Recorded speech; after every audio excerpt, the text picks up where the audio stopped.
Три сообраќајки за неполни 4 часа се случи во источниот регион денес, а епилогот е двајца тешко и најмалку тројца полесно повредени. Лошиот ден го отвори сообраќајна незгода на експресниот пат Штип-Кочани, каде утринава нешто после 7 часот се случи првата сообраќајна несреќа. Поради причини кои ќе се утврдуваат, патничко моторно возило Сеат Леон утринава во 7 часот удрило во работник кој работел на одржување на патот.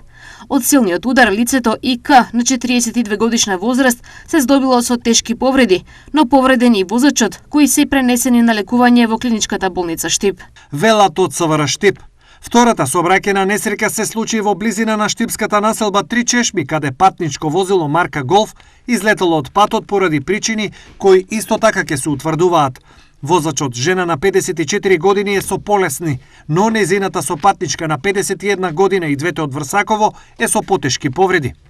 Третата сообраќајка која го заокружи денешниот лош сообраќаен ден се случи на регионалниот пат Македонска Каменица Делчево кај Бигла, место каде за жал сообраќајки има често. Таму директно се судриле возило Фиат Пунто и джип, пошто е повреден возачот од Пунтото.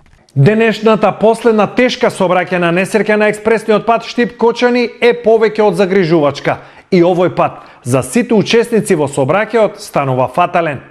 Сите предупредувања за внимание, ограничување на брзината и апели за солидарност остануваат безгласни.